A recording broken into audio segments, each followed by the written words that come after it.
All right, Joseph Cohen and Shaiel, thank you so much for joining me today. A pleasure. An honor. Let's dive right in. So, Shaiel, is Israel allowing enough humanitarian aid to Gaza, or is Israel weaponizing starvation? So no, it's not allowing in enough aid to Gaza, and it's been consistently not allowing in enough aid to Gaza from the very beginning of the war. What's changed is the deficit of the aid needed versus the aid allowed in, and Israel's been remarkably transparent about all this. It said early in the war that it's not going to let in a morsel of food. Especially Benny Gantz said that early on. Then it let in insufficient amounts. Then it started a blockade in 2025. It then stopped the blockade nominally, but created a organization called the GHF, which turned out to be a glorified death trap for Palestinians, luring them in and then slaughtering them, killing at least 1,000 people so far. There's been starvation reaching level 5 of malnutrition, according to doctors on the scene and according to Doctors Without Borders. And just today, I'm happy to say, Ynet reported that under immense international pressure, Israel is going to alleviate the blockade and allow in more aid, and it's going to stop many of its supposed measures to stop aid from reaching Hamas. And all that proves that this has been in the hands of Israel the entire time. Of course, Israel's not the only party to blame. Egypt has not allowed in aid, and Egypt is culpable in the starvation of Gaza. And there's some criticism as well, justified criticism of some of the aid organizations.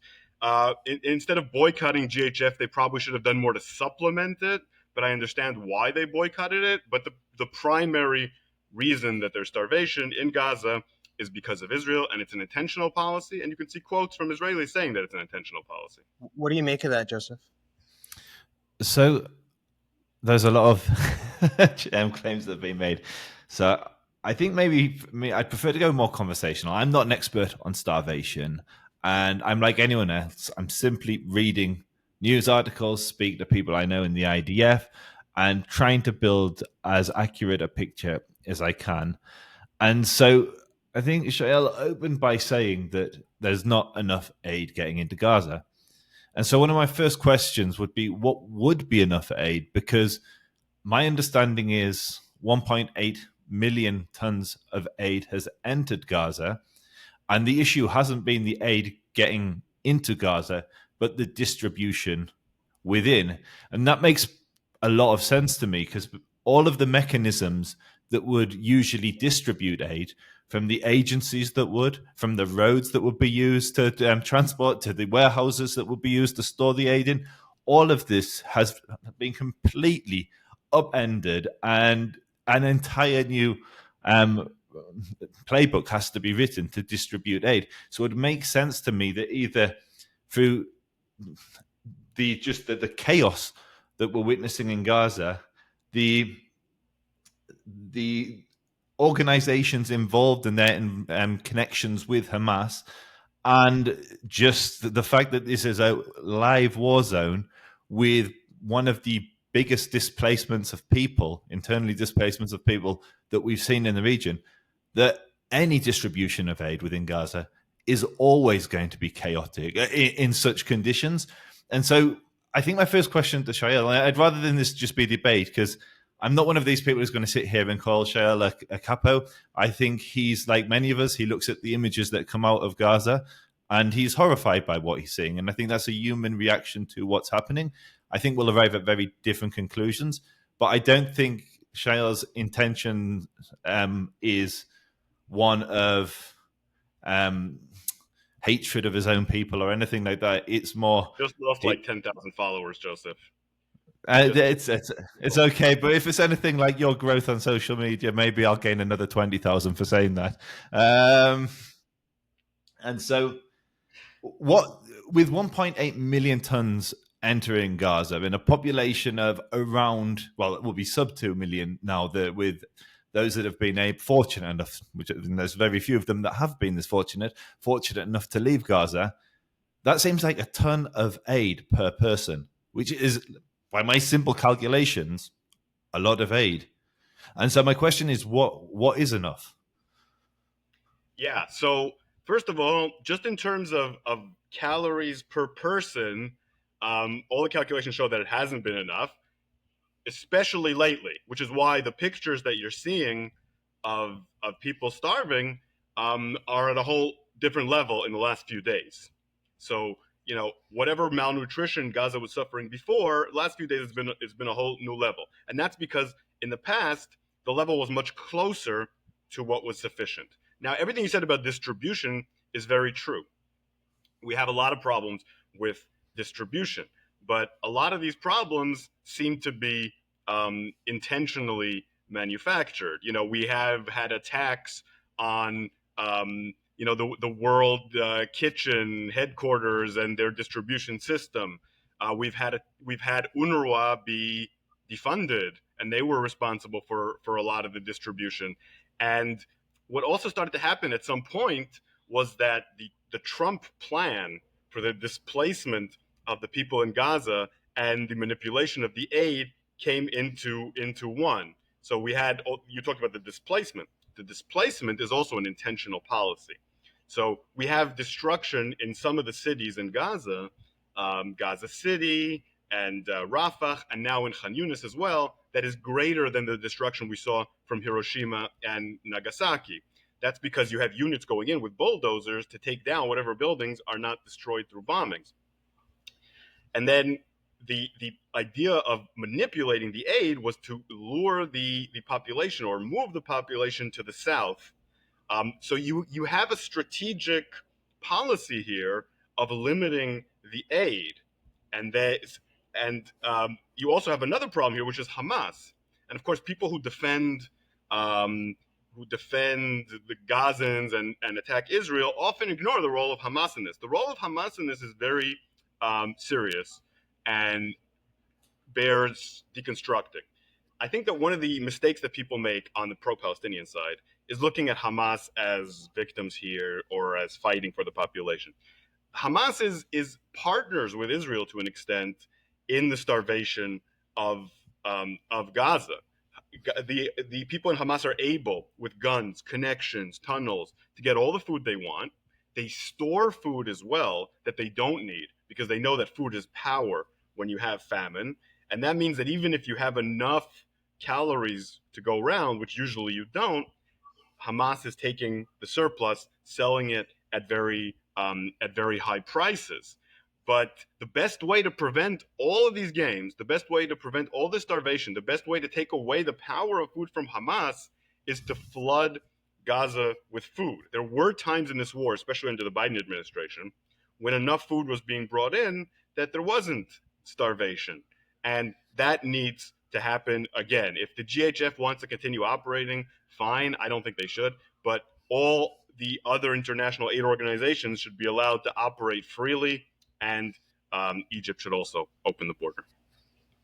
And underpinning this, Shaiel, you believe what's happening right now is a genocide, and Joseph, you do not. So, Joseph, why is it not a genocide? So I think it's very.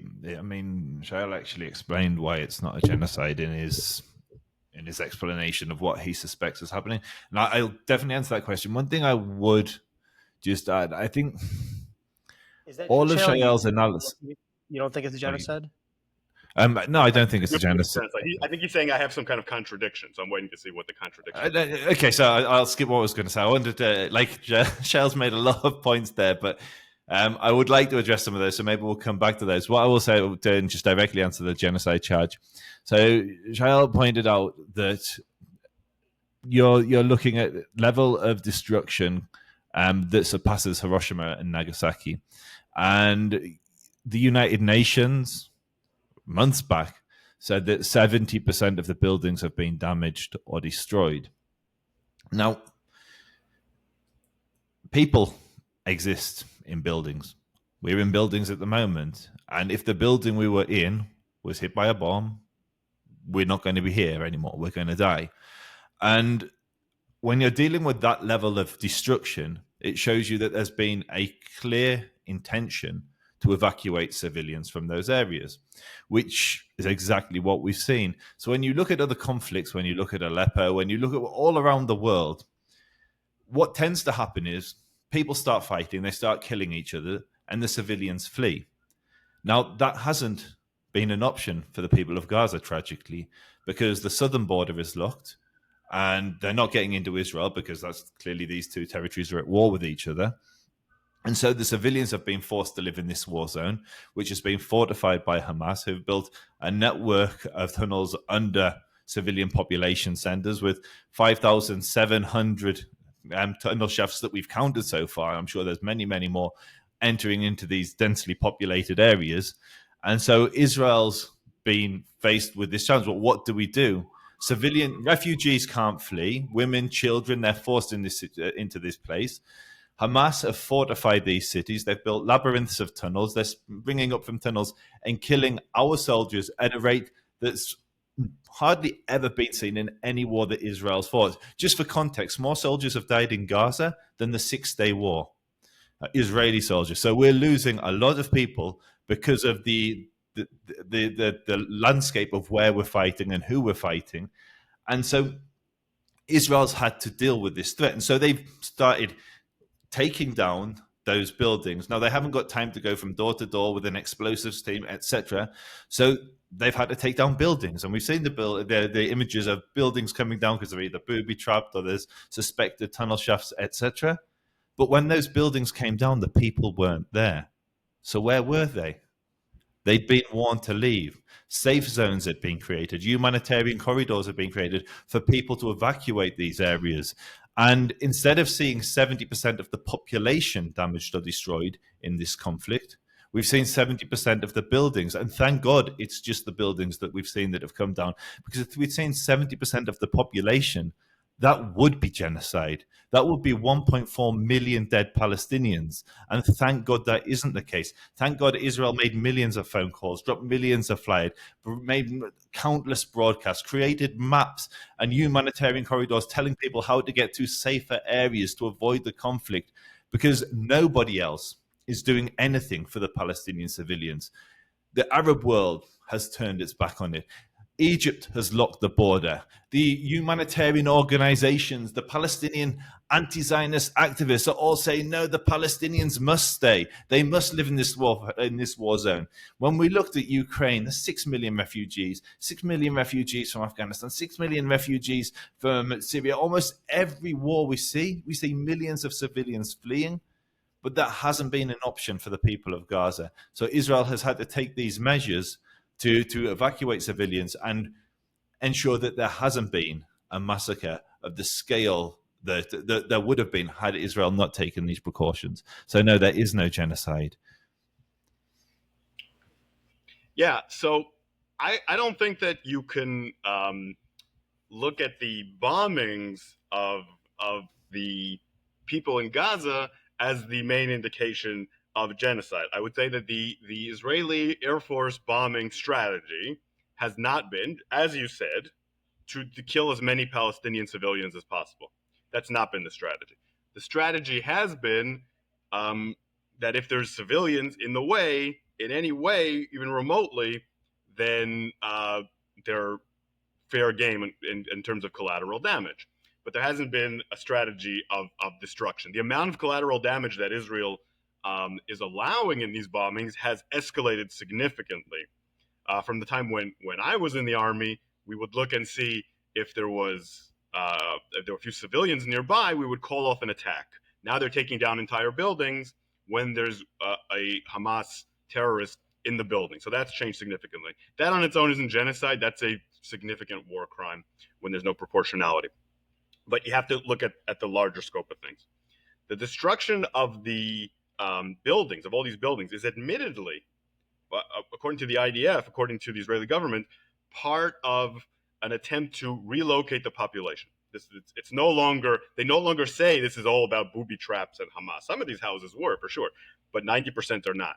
They're saying it's about relocating the population. There's a policy of making life in Gaza unlivable for Palestinian society.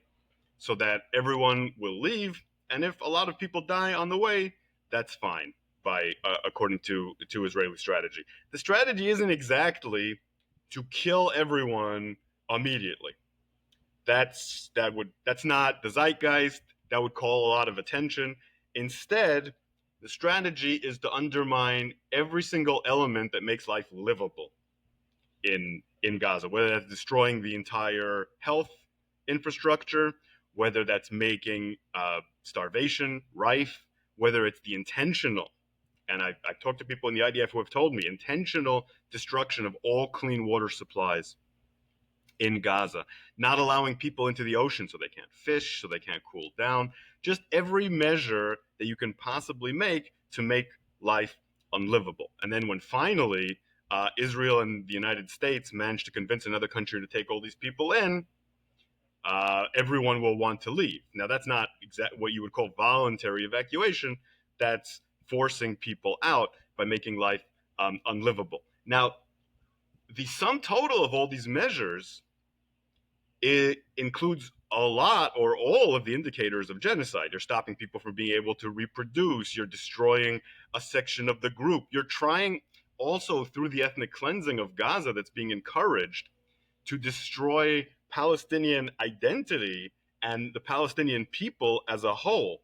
And then you have to couple that with the ongoing effort in the West Bank to disenfranchise the Palestinians from their land through expropriations, through annexation, and through systematic settler terrorism that's not being checked by the Israeli government at all. What you have here is an attempt, and not to mention denying Palestinian identity and their right to the land, and so on and so forth, an attempt to destroy the Palestinians as a people.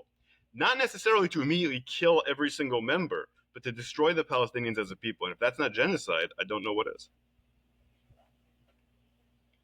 Your thoughts, Joseph? So it isn't genocide. It isn't genocide. What you described, and it's wrong what you described, at least by my calculations, that would not be genocide. Genocide is the intentional, and you literally explicitly said this isn't their intention.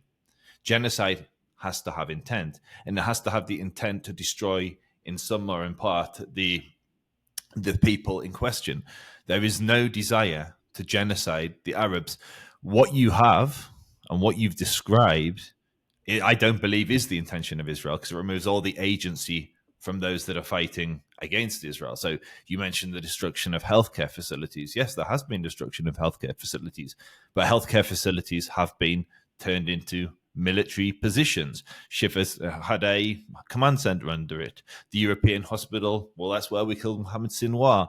The Nasser hospital, that's where hostages claimed they were hidden, they were imprisoned. And so it removes all of the agency from those that have created the conditions of this conflict, and then put it on Israel and projected some sort of evil intention to expel the population. When you mention, without mentioning any names, you mention what government officials are saying, and they're openly saying this is what we want to do. Well, no, from Katz to every other politician, with the exception of some fringe, all the politicians are saying there should be the right for the ability for those that voluntarily want to leave a war zone, for them to be able to voluntarily leave. Voluntarily leaving a war zone is not ethnic cleansing. It is not genocide. It happens in every single war zone other than this one. Ukraine is not a genocide because there were millions of refugees that fled. Afghanistan, Syria are not genocides because refugees flee. In fact, you will struggle to find a war where there haven't been voluntary refugees, because most people don't want to stay when armies and military forces clash with each other. They want to remove themselves from that situation because they don't want to die. That is not genocide. Now, what you tried to paint was ethnic cleansing. But again, it isn't ethnic cleansing because there is no desire from Israel, certainly publicly, to forcefully expel any population from Gaza. All that's been said is there should be the ability for those that want to voluntarily leave. And I think one of the things I struggle with, everything you described, Jill, you look at all of the chaos of this war and see the hand of Israel, like some puppet master pulling the strings and getting exactly what it wants, this evil, nefarious plan to genocide the Palestinian population without looking at anything that the other people, the Palestinians that are doing, the Hamas are doing, without looking at any of those conditions and just attributing it all to this sinister plan. I imagine that you think Benjamin Netanyahu is a terrible prime minister. I imagine you think he does a terrible job of running the country. And yet you somehow think in the chaos of this war that he's able to just pull some levers and get exactly what you believe he wants. And so when it comes to the state of Israel, he's a madman. He can't do anything. He's driving the country to hell. And then when it comes to the Gaza war, he's some mastermind that's successfully genociding the population of Gaza, despite the population of Gaza increasing, despite, as you say, there being no intention of the ADF to bomb civilians, despite you agreeing that Israel's gone to incredible lengths to remove civilians from those populations. And as far as I can tell, the only evidence that you're presenting is that you believe that Israel wants to destroy the Palestinian people by transferring them out of Gaza and the West Bank. Is that fair? No. Okay. No, I mean, you're being fair as a debater, but I wouldn't say that's a fair characterization of what I think about anything, honestly. Yeah, so let's unpack. You said a lot of things, some of which I agree with, some of which I don't. Let's start with Netanyahu and the mess. That was a very interesting thing that you were talking about that we might agree on some of and not agree on others. So first of all, you said you think that Netanyahu is a terrible prime minister for Israel, and how is he accomplishing all this? So a couple things about that. First of all, Netanyahu is a terrible prime minister for Israel, but he's also a genius, right? Netanyahu is a genius. The fact that Netanyahu is still in power today is a testament to the man's Machiavellian abilities. I mean, I've never seen anything like it. He may be the best person at manipulating politics I've ever seen in my entire. I'm in awe at this point of the pure Machiavellian calculation behind what he does. I say that totally seriously. So he's very good at that. Having said that, he's been running this war very poorly. War, genocide, very, very poorly. The reason being, the two things are connected. Netanyahu isn't running this thing in Gaza in order to run what's happening in Gaza. He's running what's happening in Gaza in order to stay in power. One of the ways he stayed in power is by using this campaign as a leverage to remain in power. So the two things are married. The actual strategy in Gaza is non-existent in terms of strategy. It's existent in terms of political survival. Now, Netanyahu does not have bloodthirst. He is not out to genocide the Palestinian people. That's not his thing. His thing is to survive. But in order to stay in power, he's in a marriage with Ben-Gvir and Smotrich, and members of the Likud as well, who are just as bad, like Gila Gamliel and others, and they are driving the policy in a genocidal direction. And Netanyahu, early on, possibly to satisfy Biden, possibly because he still had some scruples, hard for me to say, was pushing back against a lot of this, but he's not pushing back against it anymore. And there's also a vindictive hatred of the Palestinians among Israeli society that runs very deep, including some of my most left-wing and liberal friends. I hear things from them that are horrifying. I mean, I was feeling them after October 7th too, to be honest. And that's running rampant in the IDF completely unchecked. And what's happening is that there's genocidal impulses in Israeli society that are not being controlled by Netanyahu. He's not trying to stop them. And they're leading to a lot of these things that are happening. And of course, when you described what genocide is, you talked about destruction of part of the population, right? It doesn't have to be all of the population. In fact, it's very rare that it's all the population. In the case of the Nazis, they wanted to destroy every single Jew. That's not usually the case. The case is usually more chaotic. Like take what happens in Sudan. You talked about chaos, right? You have genocide there, but you had militias performing the genocide. Some of those militias were not even under control of the government. The forces of genocide that were unleashed by Khartoum in Darfur and in other parts of Sudan ended up being out of their control. It was a total mess, but the results were genocidal. And that's similar to what we're seeing here, although unfortunately, Netanyahu has more control over the IDF than Khartoum had over these militias in Darfur. So the end result that we're seeing of people starving to death, of people's houses being destroyed, of the hospitals, including hospitals where Israel did not claim that Hamas was. At first, remember, Israel was operating in hospitals and the press was following it, and they would say, in this hospital, there's this command center and this and that. They were doing all that, and I was following it very closely. And at some point, they just stopped doing that, right?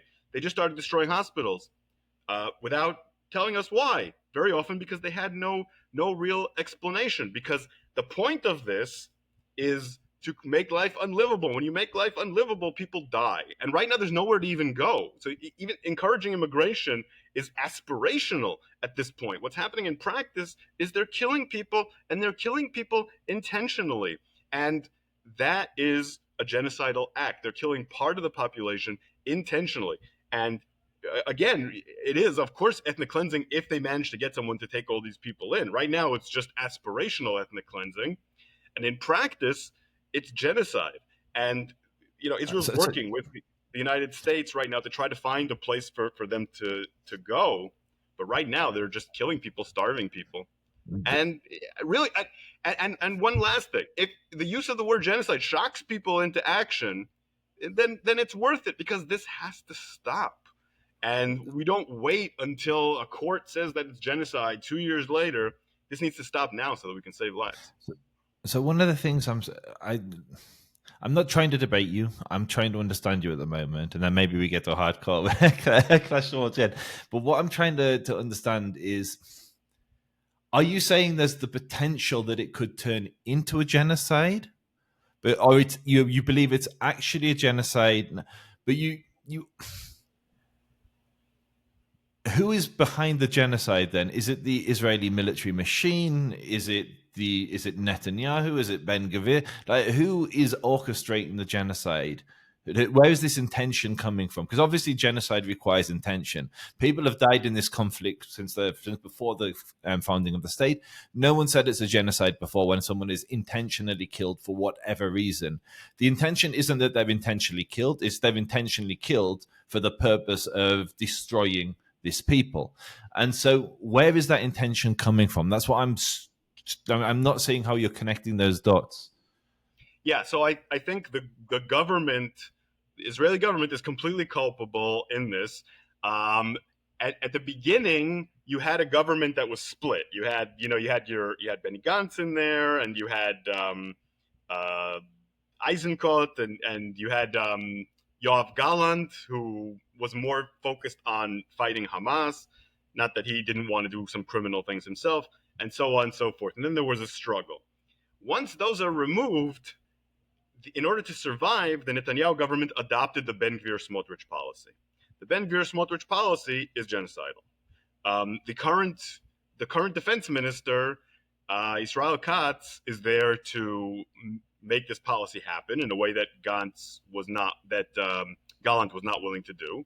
And the current IDF chief of staff is there to make this happen in a way that the previous chief of staff was also somewhat hesitant to do. So what you have is slowly but surely the Israeli government and the IDF adopt the Ben-Gvir and Smotrich policy of genocide. Now, even though I said that this is not Netanyahu's policy, it's not his intention, he's pursuing it relentlessly because that's how he stays in power. So this is genocide by coalition. Israel is a messy coalition country. And if it's going to commit genocide, it's going to commit a messy coalition genocide. And that's what we're seeing. By the way, the occupation in 1967, I wrote my dissertation about this era. The occupation was done the same way.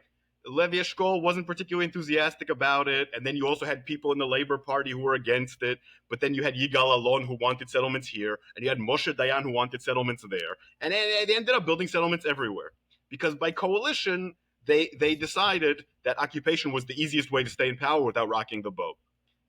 The genocide is the same thing. This is how Israel runs. Israel's not run by one iron-fisted man, because that's not how the Knesset works. You never have a majority for one person. So it's by committee. There's nothing surprising about that if you understand how Israel works. And I have to say that I think that if Ben-Gvir and Smotrich weren't in the government, we wouldn't be seeing a lot of these genocidal policies.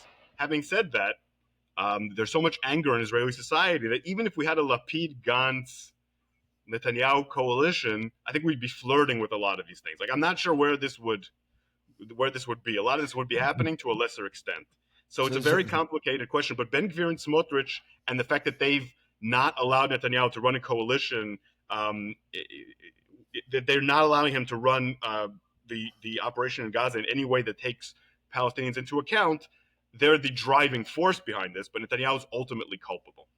So would it be fair to say then that you believe there is a genocide and it's been influenced almost by two puppet masters who aren't in the war cabinet, Gvir and Smotrich? They're not in the war cabinet. They're just government ministers. They don't have control or say over how the military operates. So they're controlling other politicians because you believe they're holding the coalition together. And you believe that even if they weren't in the mix, Israeli society is flirting with genocide. So your neighbors, your family, etc., they all have genocidal impulses towards the Palestinians, despite most polling, as far as I'm aware. And again, just a simple Jew here. As far as that, 75% of the population consistently says that they would vote in favor of a ceasefire rather than what you're suggesting, which is the genocide of the Palestinian people, because Israel does have the ability to genocide the Palestinians very easily. We have the most powerful military in the Middle East. If we wanted to, we could, as we've demonstrated. 70% of the buildings have been damaged or destroyed in Gaza. It would be very easy to have not evacuated those buildings and for there to be much higher civilian casualties. And so I think what I struggle with all of you is what you're saying is it's highly speculative. It's not looking at what's actually happening. So you're saying there's a genocide, but they haven't actually killed the people yet, but it may turn into a genocide. You speculate that down the line it may become. The IDF, the military, is carrying out a genocide, and it's controlled by two politicians that don't actually sit in that war cabinet because other politicians are subordinate to them because they rely on them to remain in power. Despite that, as far as I'm aware, they're not required for the coalition anymore. But again, just a simple Jew. And so I think one of my biggest struggles with what you're saying is your claim of genocide relies on nothing but speculation. That's not fair. But an awful lot of speculation. Because there are lots of people that are dying, but there's lots of Hamas that are dying. And there's lots of people that aren't dying when compared to the level of devastation. You say there's a campaign of starvation, but 1.8 million tons of aid have been allowed into the Gaza Strip. You said so. There's always a counter to whatever you're charging, and there's no genocide yet. I think that's my struggle. So you'll say there is a calculation to starve the population, but Israel's allowed and currently has unrestricted limitations on aid entering Gaza. And I think there's a lot of speculation. I think this is what I'm struggling with what you're saying. And the actual reality on the ground doesn't match the claim. If the reality on the ground was there was 1 million dead Palestinians and you were saying genocide and you had all these speculations and all these theories, then yes, that seems very credible. But the facts on the ground don't match the claim that you're making. No, I very much disagree. What I'm talking about is things that have already happened. I think that we as Jews, we have this tendency to get misled by comparing things to the Holocaust, and most genocides haven't been like that. Most genocides have been a lot more similar to this one than they were to the Holocaust. The Holocaust is an outlier. Look at what happened in Yugoslavia, for example. There you had a war. You had a war between parties, just like you have Israel and Hamas. It was asymmetrical in many cases, which is why a lot of the atrocities could occur. But it was a war, and people died on both sides. In fact, most genocides occur in the context of wars, right? Even the Holocaust occurred in the context of a war. Rwanda occurred in the context of the war. People forget that in Rwanda, the victims ended up winning the war. So, there's this attempt to paint it as if there's another side and there's a war, there's no genocide. is not relevant. Now, the amount of dead, in places like Srebrenica and so on, there was genocide because there were active attempts to kill part of the population in horrifying ways, and that's exactly what we have here. We have so many people dead already. We have the hospital destroyed, clean water supply destroyed, the food not allowed in, indiscriminate bombings, attempts at ethnic cleansing. The whole thing. There's just so many crimes interlocking that have already happened, and the level keeps rising. And not to mention the latest evolution, which was the attempt to lure people in to humanitarian feeding sites in order to shoot them. These are just mind-boggling examples of genocidal intent that have already occurred. And then we also have all the statements from Israeli ministers and politicians saying that we should drop an atomic bomb on Gaza, that they're Amalek, and so on and so forth. These are not. This isn't speculation. These are things that are happening. What could end up happening, and hopefully won't, is that it rises to the level of the Holocaust. That's what you're talking about. 1 million people, 2 million people. Every single person in Gaza dying. That hasn't happened yet, and that's not the kind of genocide we're looking at yet. That's what you're saying, and I agree with you. But I wish I could say that if this didn't go on, that it won't reach that point. It could. It might. And so we have a genocide here that's much more similar to what you saw in Yugoslavia than to the Holocaust, and I think that's bad enough. But you mentioned, so take the meals. So you describe them as death traps, where Israel's luring in innocent Palestinians just so they can massacre them. In reality, is it 85 million meals have now been served by the GHF? Pardon? And 1,000 people slaughtered.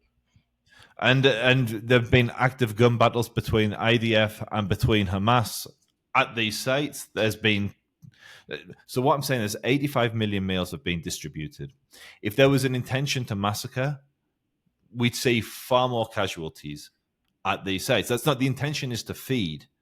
And things get out of hand, and warning shots are fired, and tragically innocent civilians have died because they are genuinely hungry and trying to eat. And you mentioned it in the beginning of the conversation. You touched on proportionality and the rules of engagement, and how Israel's increased the number of civilians to targets, and that has increased the civilian casualty. But even in that description, you're describing that this is still not an intention to destroy the people. It's an intention to destroy the fighter, but they've relaxed that previous rules of engagement because of the nature of this conflict. And I think this is one of when you look at the reality, Israel goes to incredible lengths to minimize civilian casualties. Would you say that's a fair statement in terms of phone calls, warnings, etc., to move civilians out of neighborhoods? Would you say that's a fair description of what Israel does? No. So you don't think that Israel takes extra order? So can you name another military that does anything like that in urban warfare like this, where they want millions of civilians to leave, create maps, create these evacuation corridors, etc.? Can you name one military that's done that? The problem is that these measures are used in order to kill people. Very often, Israel will say, "This is a safe zone, guys," and then bomb the safe zone. No, it's a safer zone. It's a safer zone. It's not a safe zone. Where they told people that they'll be safe, people were much less safe. They ended up burning alive in tents. Very often, they weren't much less safe. The areas they evacuated from were destroyed. Like, we've seen the images, razed to rubble. And when Hamas or Islamic Jihad or the Mujahideen or any of these groups attack Israel from Al-Wasa, then Israel will fire back. Israel's never said it's not going to target these zones if they come under threat from them. It's always said these are safer zones. This is safe zone's a terrible description. It's just safer than remaining in Khan Yunis or wherever, Jabalia or wherever they fled from. It's safer for these people to be allowed to stay in their homes, than to be burned alive in a tent. And that's Really? why. And listen, early on in the war, I was posting about how great Israel is for telling people where to evacuate, and I believed all these things. And I looked at the charts, and I was like, "Look, guys, we're telling them to evacuate. We're so good. We're so moral." And I believe, and that's why my heart's been breaking so much. Because then I talk to people in the IDF, and they say, that we evacuated them for strategic reasons, and then we tell them that it's a safe zone. But if there's any problem there, we bomb the bejesus out of it. And But is it what makes it a safer zone, Shaiel? My that's understand not saving their lives. That's a trick, and it's evil. My understanding from speaking to my contacts in the IDF is the opposite. The reason Al-Muwasa is safer is because it has far greater controls. Yes, you can't control every fighter that's going to come in there with a Kalashnikov or whatever, because you don't have that level of control over the Gazan population, and you will never have that level of control over any population. You don't have to bomb every single member of Hamas, no matter where they are, at the cost of burning families in their tents. And that's where we are right now in Israel, is where we think, oh, there's a Hamas in a few kilometers in the vicinity. Let's blaze all these people in tents. But that's also not what I'm saying. That's not what I'm saying. That's not what you're saying. I'm not saying that's what you're saying. I'm saying that's what's happening. And no one's saying that, but that's what's happening. And what's happening is what matters. You stated something. This is, if we lived in a perfect world. I mean, if we lived in a perfect world, there would be no conflict. But you said the civilians should be able to stay in their homes and not get bombed. Obviously, yes, obviously that's the intention. But what happens? I mean, as I understand it, there's 5,700 tunnel shafts we've identified. I think is it something like 30 kilometers of Gaza's built up. Is that like square kilometers? That's my understanding. Right. It sounds about right anyway. So if you have 5,700 tunnels, so that's like, it's over 100. I'm terrible at math. It's over 100 tunnel shafts in every square kilometer. It's like an insane level of tunnels in these built-up areas. So how do you propose that Israel fights? I mean, we all saw the videos at the beginning of the war. They were heartbreaking. The red triangle, the videos. Here's an Israeli battalion. Here's an Israeli soldier having a break, smoking a cigarette. Red triangle over his head, and then the tragically, where Hamas released a propaganda video of him being killed. Those videos basically dried up. Why? Because Israel's strategy of going into these neighborhoods, removing the ability for Hamas to come out, emerge from tunnels, strike from rooftops, etc. Ambush. I mean, we lost so many of our people to booby-trap buildings. By removing these threats, we reduced the ability of Hamas to be able to kill our troops. And that is you have to recognize that Israel's number one objective in this war is to minimize its own casualties, be they civilian or military. You don't believe that's Israel's intention is to... I don't, and I'll tell you why. I'm glad you brought up military strategy, because we haven't talked about it so far. And honestly, that's the heart of my entire argument, is military strategy. So I'm really glad you brought that up. So far, we've been talking about the humanitarian element. At first, I supported this war completely. Then I was for ceasefire. Now I think it's genocide, and everyone regarding it needs to be prosecuted. Why? Why did I support it early on? October 7th occurred. Israel had every right to defend itself. Israel was attacked viciously by terrorists, and the worst crimes ever committed against Israel were committed. And I will never forgive Hamas for that. And how did Israel need to respond? Israel needed to respond exactly the way a lot of people were talking at the time, including the Biden administration. Go into Gaza, take over Gaza, replace the government with another government. A day after plan, in order to de-radicalize the population, move to a two-state solution, normalize with Saudi Arabia, create a new Middle East that drains the swamp from which terrorism comes, right? This is how I was thinking at the time. Today I have my criticism of that approach as well, but that's how I was thinking at the time. That's how a lot of people in the IDF were thinking at the time. What ended up happening? The IDF went in, never destroyed Hamas intentionally.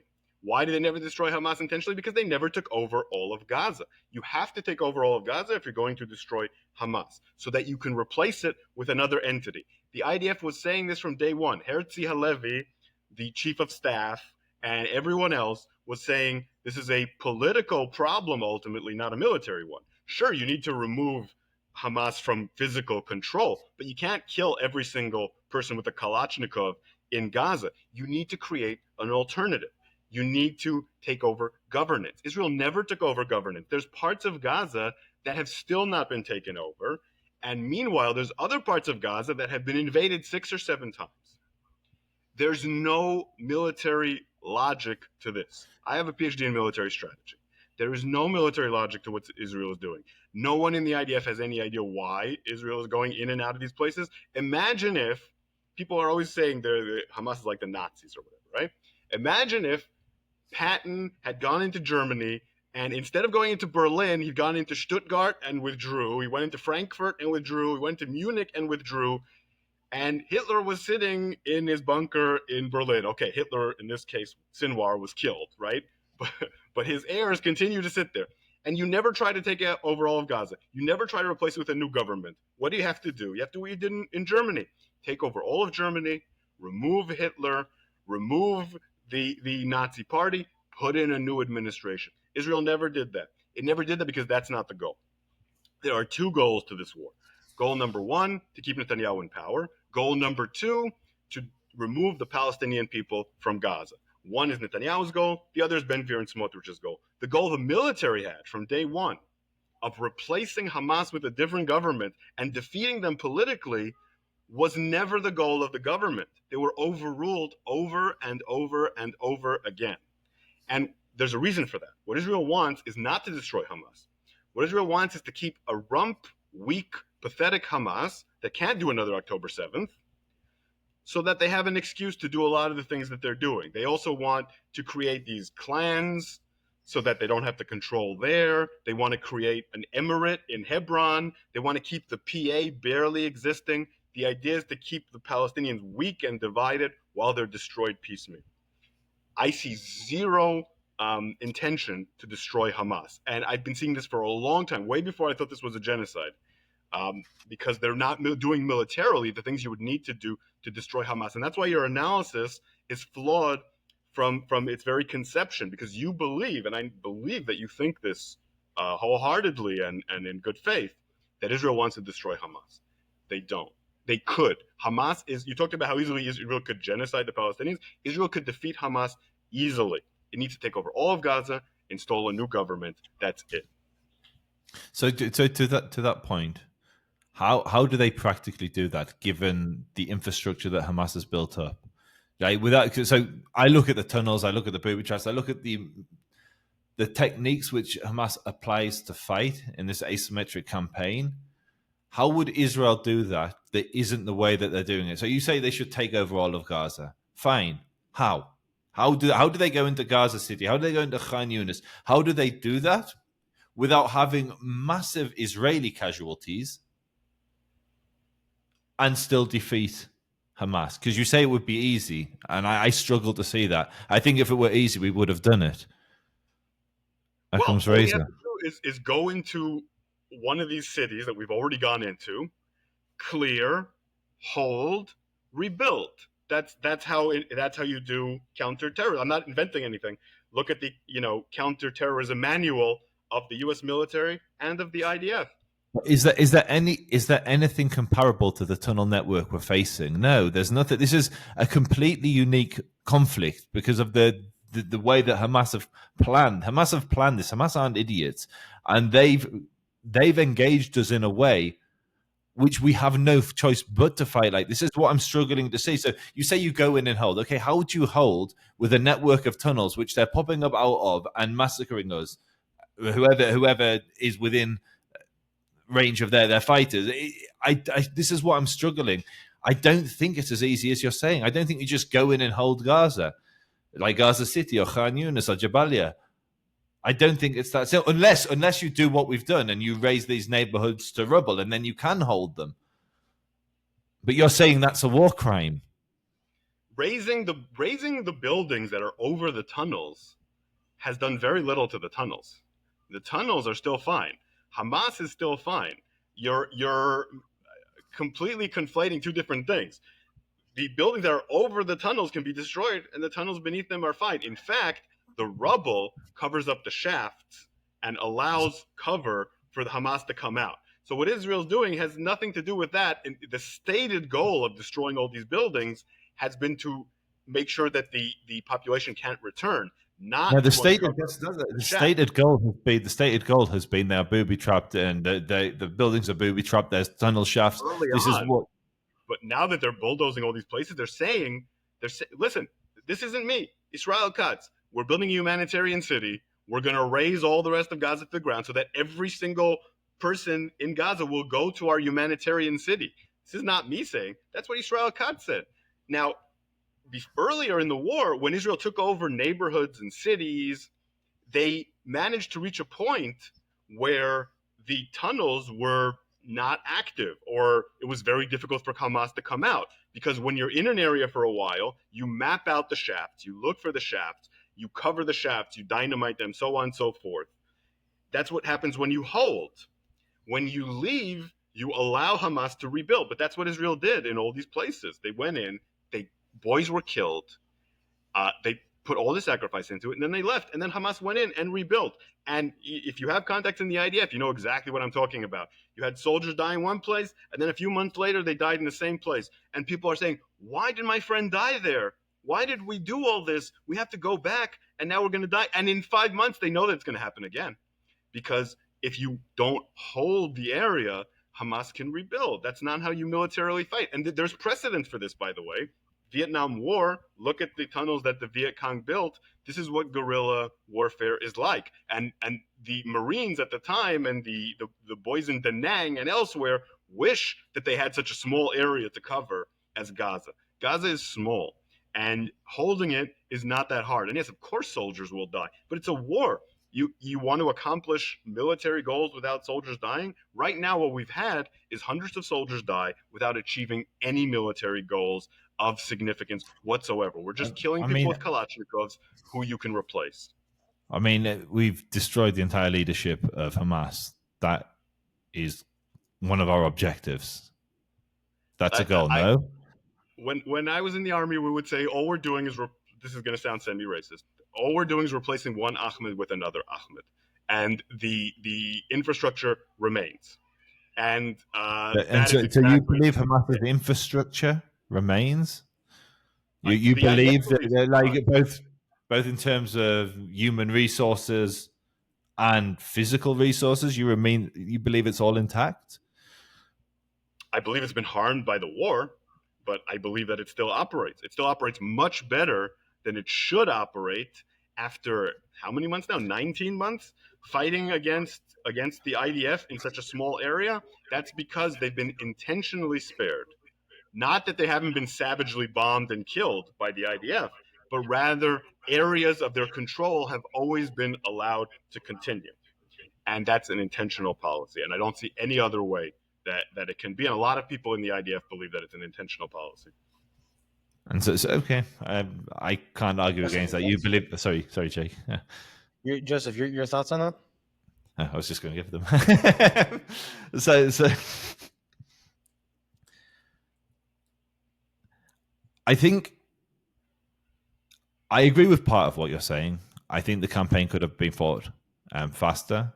I actually think more force should have been applied at the beginning. You probably don't. I think that refugees, it should have been a priority of Israel to ensure that civilians could leave from the early months.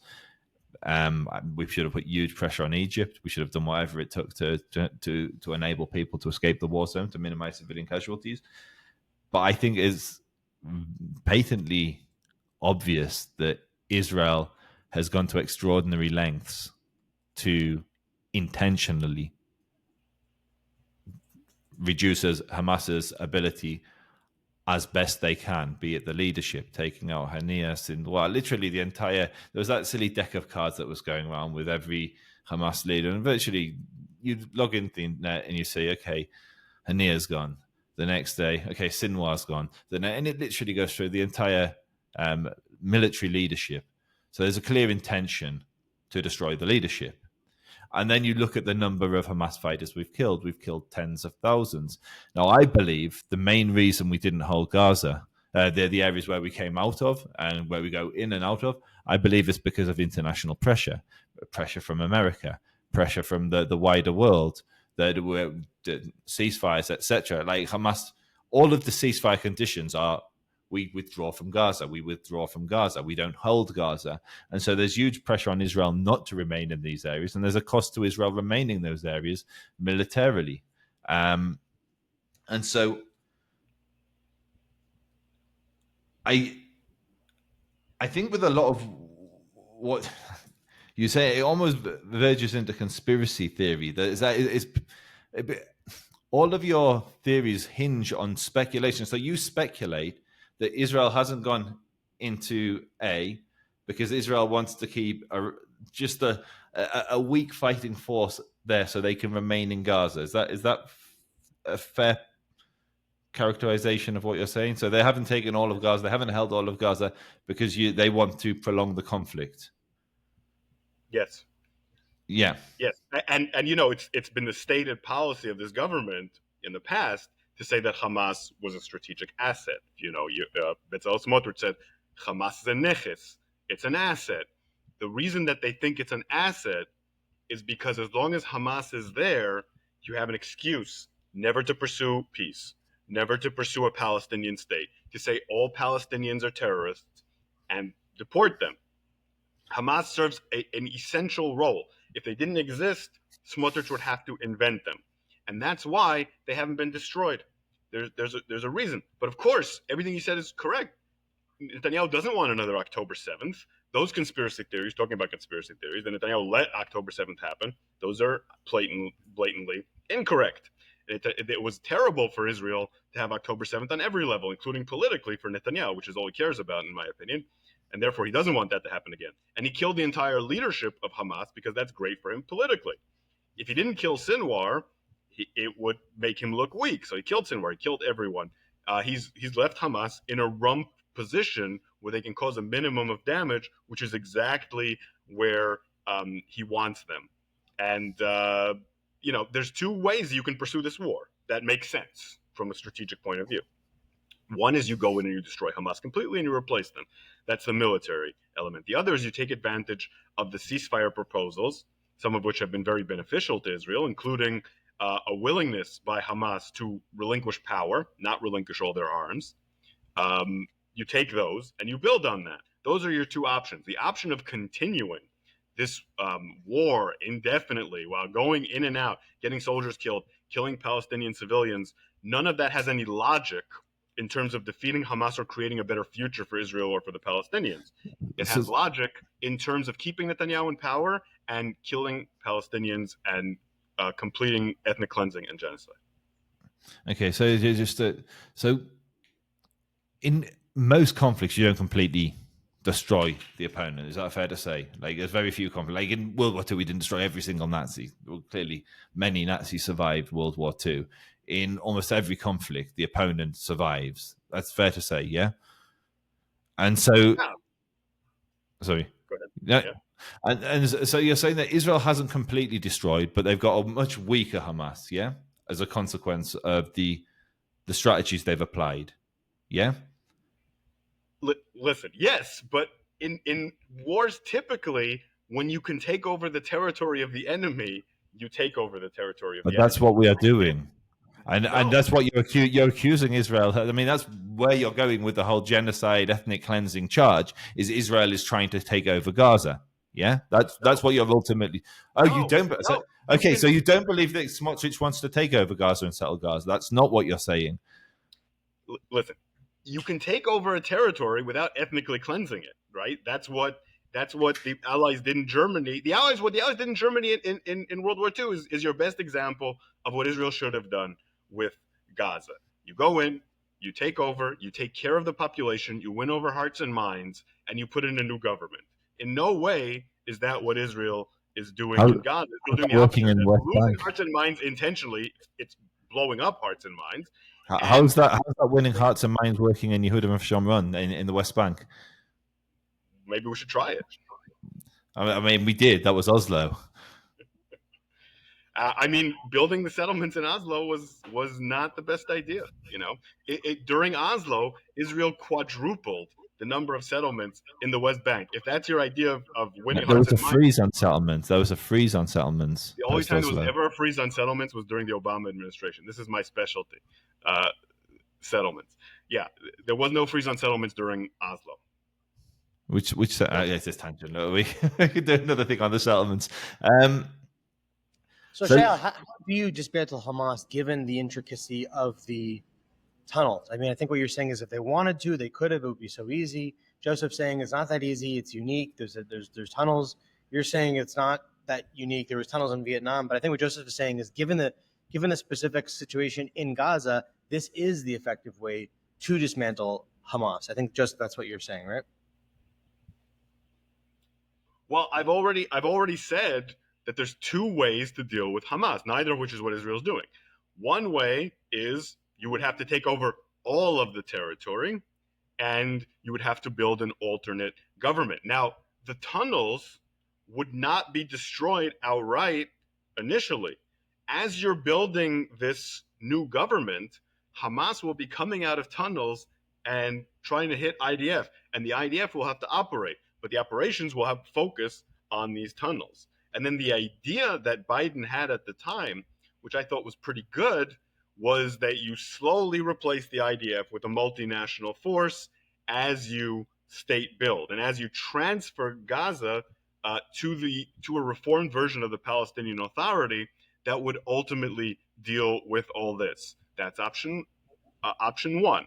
Option two is you don't completely dismantle Hamas. You reach some sort of deal along the lines of the ceasefire plan that Egypt had, where Hamas remain an actor in Gaza but don't remain in control.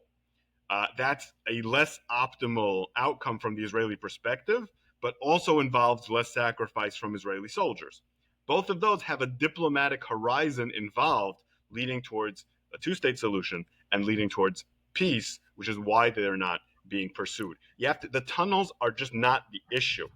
The issue is a strategic one of governance in Gaza.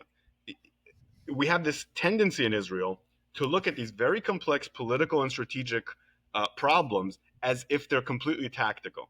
Oh, if we control Philadelphia. Oh, if we kill this person. Oh, if we get those tunnels. That's a misunderstanding of the whole thing. What you have here is a conflict that is deep and social and based on grievances and based on political issues. And the military element, which is very important, has to be supplemented by diplomacy or politics, or none of this is lasting. You blow up a tunnel, they build a tunnel back. You kill a Hamasnik, a new Hamasnik gets a Kalashnikov.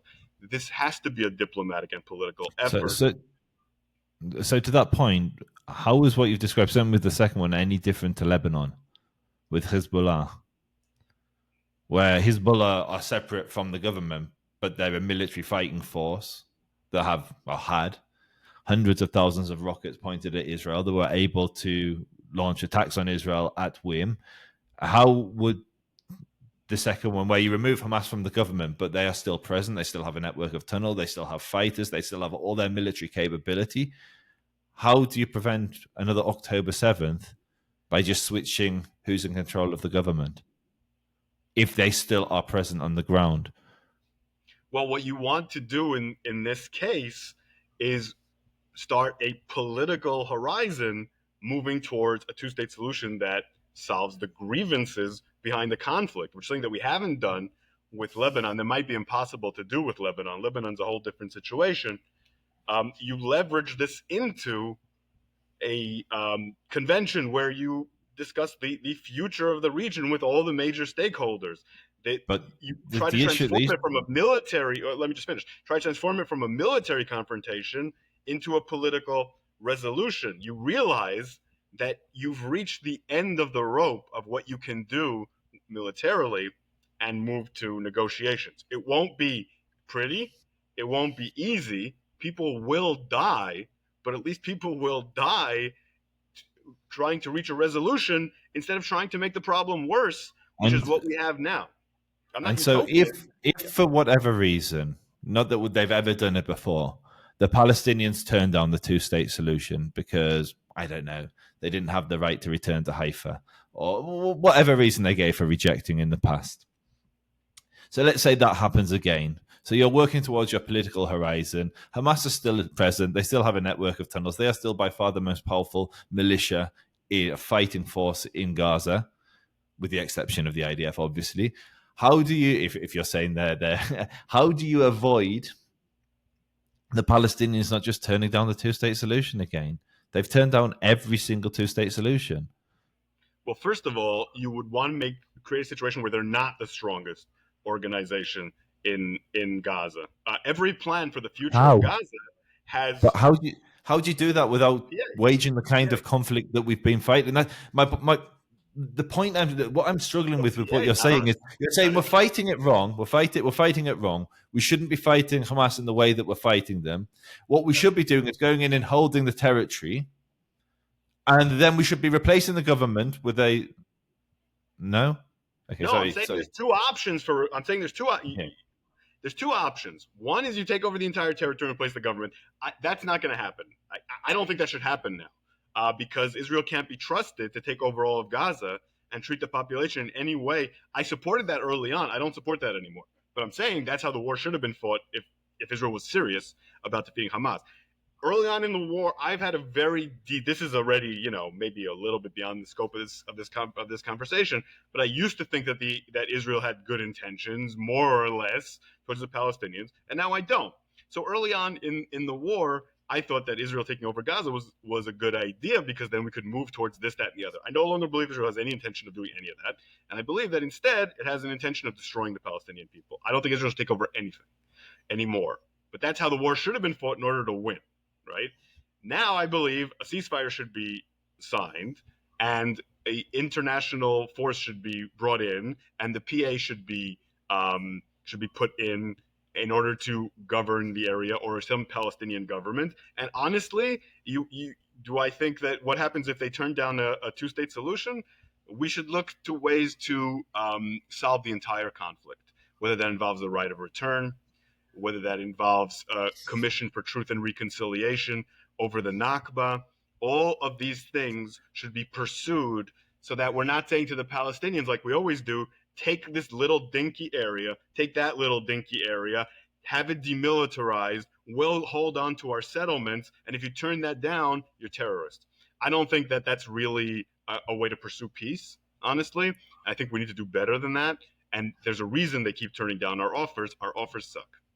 Really? So there's the Olmert offer, which was like basically all of the West Bank, all of Gaza, Jerusalem under the custodianship of the Saudis, Jordan, Palestinians, Israelis, and America, and the Holy Base.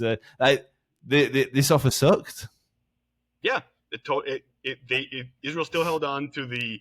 And what about the 37? What about the 37 partition? That peel. That also sucked. No. That was a pretty good deal. If there ever was a deal that the Palestinians should have taken, in my opinion, it was 37. But no one asked me. Yeah, because it left us with about 5% of British mandatory Palestine, and they still said no. I still can't believe they said. And so, but this is my frustration with I understand where you're coming from. You're coming from. I want peace between these two people. We've been killing each other for too long. But your solution, instead of leading to dead Hamas fighters, is going to lead to dead Jews. So if you leave Hamas as a strong military force in Gaza, that's going to lead to more dead Jews. If you capitulate and you say, okay, we give up on the Jewish state, we're going to have one state shared by all the people, everybody has equal rights, then guess what? We're another minority in another Muslim country, and look how that's working out for the Druze in Syria. Look how that's working out for the Copts in Egypt. Look how that's working out for pretty much any minority population in an Islamic state which shares a similar worldview to Hamas or to any of the major factions that control Palestinian society. Any solution that you're proposing is just going to lead to more dead Jews. And I get that you're coming from a place that you want to see less dead Palestinians, and I think that's a very noble goal. That is a noble goal, and I want to see less dead. I hate opening Twitter and just seeing a wall of dead people. It's horrible. I'm a father. I don't want to see a dead child. even if it's the child of my enemy. Like that's a child. A child is innocent. And so I get that you're coming from a noble place, but everything that you're proposing is just going to switch that dead Palestinian child to a dead Israeli child. And I have more faith in Netanyahu's government, and I'm not a Bibi boy, than I do in any of the Palestinian factions. I think, however bad you believe it that Benjamin Netanyahu is, I think you only need to look to Syria. You only need to look to any of these countries where people like Hamas do have control to realize what our future would be if we were under them. Yeah, so I think that your concerns are very valid. Just like you understand where I'm coming from, I understand where you're coming from. I would be arguing the same thing a few months ago that you are. There are a few reasons I don't argue that anymore. Reason number one is because I think your assumption, your basic assumption, which I totally understand, that everything I'm proposing would lead to more dead Jews is wrong. Not in the sense that Jews wouldn't die if some of these things happened, but in the sense that I think the current path we're on will lead to the destruction of Israel completely. Eventually, I think that we have a messianic society, increasingly messianic society, where the elites are leaving, that's dependent on trade with other countries, that will eventually dry out, facing the entire region. I think that combination of factors, the internal demographics, the extreme politics, and the dependence on the Western world that Israel has while losing its liberal identity, will ultimately lead to a collapse of Israel. I don't even think it's going to take that long, honestly. And that will occur under very violent circumstances that could lead to another genocide, this time against Jews, again against Jews. So that's why my assumptions are somewhat different. I don't think that continuing in the current path for Israel is going to save lives. I look at the current round of violence as someone who grew up in Israel, the first Intifada, second Intifada, and now this, I don't know what to call this, I guess third Intifada. Every single round was worse. That's been my experience. And I believe the next round, after this is over, there won't be another round for many, many years, just like there wasn't one after the second Intifada. But when the next round breaks out, it will be worse, and more people will die. And if Israel survives that next round, which I'm not sure it will, the next round will probably knock it out. And that's where I'm coming from. I want a solution that will prevent the next round, which I believe will be horrific for Jews, from happening. And in order to do that, I think that we need to solve the political problem. And I've given thought to how you safeguard the rights of Jews, the security of Jews, through a federal structure, through a constitution, through having forces that protect the Palestinian area and forces that protect the Jewish area, so on and so forth. All these things are things that we need to think about. All these things are things that we need to talk about. But I just don't think that continuing the current policy is going to save Jewish lives. Obviously, it's not going to save Palestinian lives. I think we both agree on that. But I don't think it's going to save Jewish lives. I think it's going to destroy Israel. I think its consequences for anti-Semitism abroad and for the future of the Jewish people are going to be so horrific. We're only seeing the beginnings of that now. I'm very worried about Jews. I get accused all the time of not caring. I think the current path is catastrophic. Maybe I'm wrong, but I don't think that I'm wrong. But what you're proposing is more of what's been tried and led us to where we are. So Gaza disengagement being the perfect example. So Gaza disengagement is giving the kind of, I mean, I'm sure it's not the end goal of where you're going, but it's kind of what you're describing with the federal system, etc., where the Palestinians have more power. They have a more autonomy. And what happened in Gaza? We disengaged and they launched October 7th after over a decade of firing rockets at us.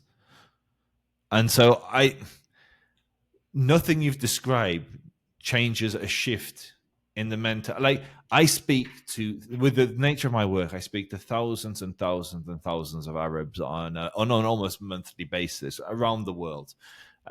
Here and in Israel, in Gaza, West Bank, Judea and Samaria, but also the neighboring states, Egypt. And everybody wants Israel gone. Whenever you see a map of Palestine, it's not the West Bank and Gaza, it's Israel. They want us gone. They want us out of the territory, sent back to Europe. and they genuinely want to ethnically cleanse us. That is it's in everything that they describe. It's in their chants, it's in their literature, it's in their political philosophy, it's in their very essence of who they are. They are a reaction to Zionism. They're a reaction to Jewish national self-determination, and they want us to lose that. And so I don't understand how capitulating to their demands would lead to anything other than more conflict. Like, history paints a very different picture to what you're hoping for. Like Gaza being the perfect example. Well, I think Gaza is a great example of everything that Israel shouldn't do. First, you have a brutal occupation. Then you leave without having any agreement with the other side. You have to have an agreement with the other side. You have to negotiate. And then allowing Hamas to take over instead of supporting the moderates, instead of supporting the Palestinian Authority. It was just a comedy of errors. And then, of course, Israel let Hamas build itself up there for many years for reasons that we've already discussed. Israel made every possible mistake there. It almost seems intentional. This is what I'm frustrated that Israel didn't do those things. Like, I haven't done this, but I'm pretty sure if I went back to your tweets from 5 years ago, 10 years ago, however long you've been tweeting on Twitter, you would be complaining against the blockade against Gaza, the siege on Gaza. Gaza's an open air prison. Israel won't let all these, it won't even let concrete in. But why were those measures in place? To prevent Hamas from building up their military capabilities. Yeah, if you go back to my opinions, I was against the disengagement, and I was against allowing Hamas to run in the elections, and I was against allowing Hamas to base itself in Gaza, because I always knew this was a terrible policy. This wasn't news to me. October 7th, the only thing that surprised me about October 7th was how successful it was. How badly the IDF did. But the idea behind it was obvious to me that Hamas was going to do this. I had no doubt. I believe firmly that Israel needs to work with moderates and encourage moderates and reach deals. That's my philosophy. I think we should be working with the Palestinian Authority, not allowing Hamas to base itself and have power. But the Palestinians don't want the Palestinian Authority. This is the frustration. They're like, the Palestinians reject the Palestinian Authority. They hate the PA. Well, of course they do, because we weakened them, made them dependent on us, and then they crawl around and cooperate with us. But either way, we've reached this point, at least partially, because of Israeli mismanagement of the situation. Of course, Palestinians. And do the Palestinians have agency in this as well? I was just saying that as you interrupted me. Yes, of course they have. Yeah, have agency. Of course they have agency. No, listen. The Palestinians have made so many mistakes, but Abba Eben's maxim about the Palestinians is also true for the Israelis. It's true for all of us, and we need to really put aside the blame. You say that, but Israel is at the moment, I'd say, the hegemony in the Middle East. We are the most powerful military. We've gone from a collection of refugees from the Arab world and from the Holocaust and from Europe to the almost incontestable military force here. We have freedom over Iran's skies. We have freedom over Beirut to go in and eliminate Hezbollah's leadership, go in and eliminate the senior commander of the IRGC. We've come from a collection of refugees who came here with very little, built an incredibly powerful state, being able to repel invasion after invasion of those that sought to genocide us. And you describe us as failing. It's the opposite. Yes, we're in a mess at the moment. Failing in the peace process. We've been very good at high tech. But maybe that's not because of Israel. Maybe we're failing in the peace process because there's nobody to make peace with. That's a very self-serving way of looking at it, and I don't think the history actually bears that out. I think the history bears out that Israel was unwilling to recognize a Palestinian state for most of its existence. That even in the years when it was willing to recognize a Palestinian state, it built settlements massively in those areas. And if settlements are your speciality, it's such a disingenuous way of framing the settlement movement. The settlement movement were opportunists. It was Gush Emunim, it was religious people going in against the wishes of the government, settling hilltops, establishing, and with huge pushback. I mean, I'm sure you speak to them far more than I do. But if you spoke to the settlers back in the 80s, if you spoke to them today, they're not always that fond of the government, and they're always working out ways Yes, to that's true. But the vast majority of the settlements in the West Bank and in Gaza in the past, and in the Golan Heights and in Sinai in the past, were built by the government. The wildcat but they weren't settlements, built by they weren't founded by the government in most they instances. were. The vast majority were founded by the government. That's a fact. Starting with the Jordan Valley settlements and the Gush Etzion settlements that were founded by the Labor Party. And the then Gush Etzion settlement was Gush Emun, and they came into it was the Kfar Etzion was stuff. Anyway, so it's another debate. But to bring it back to the peace process, I think what I respect where you're coming from. Your intention is less dead everybody, and I think if you don't want that, you're a monster. And I'm sure there are people on both sides that don't want that, but I think most of us, be we Arab or Jew, want to see less dead people all around. I think that the frustration is everything that you're proposing has been tried and led to further, because it doesn't deal with the fundamental issue that they don't believe we should be here. But and nothing you said. I don't think we've ever tried to deal with the most basic elements of like the Nakba and so on. We've never dealt with that. We haven't dealt with the root issues of this entire conflict. We haven't offered an amount of land or a resolution that's fair, and we certainly haven't offered to resolve the most basic elements at the core of this conflict. And I think that we also need to address extreme nationalism on both sides, and we need to work towards reconciliation on a social level. And we need to do a lot of things that we're not doing. And we need to give Palestinians a right to vote. Right now, there's apartheid. We haven't tried that either. We haven't tried a lot. They have Arabs in Israel. I mean, Mansour Abbas definitely has Jerusalem and not in the West But that's Bank. because they don't want the right to vote. The citizens, the Arab residents of East Jerusalem rejected citizenship. They don't want to vote. They have that option to vote. They don't want to because they see themselves as Palestinian. Well, we're talking about a binational state as something that we haven't tried, and that maybe we should. And there they would vote, and they would have the right to vote. They would be equal citizens. These are things we haven't tried. To say that disengagement is a very wild leap that I'm sure you can't. So basically, your proposal is would it be fair to say is the end of the Jewish state? It would be putting the Jewish state as part of a federation, where you would have a Jewish state and you would have a Palestinian state. And everyone would have equal rights. You would have a parliament together.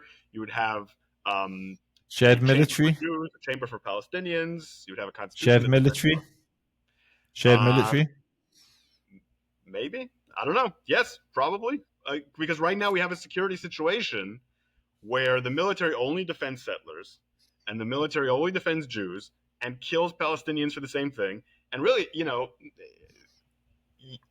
you have a mechanism that's designed to destroy the Palestinians.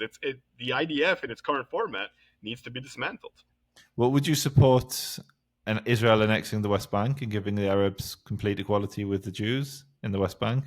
If it led to, if it was done, not a binational state, Israel, with its Jewish character, the only Jewish country in the world, but with a larger Arab minority, would you support that, or does it have to be?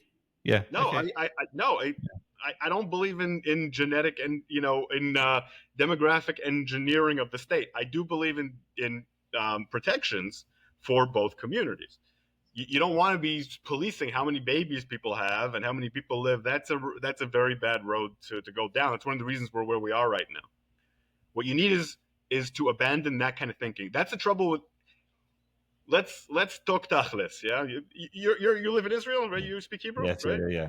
Yeah, let's talk tachlis. Jerusalem stone.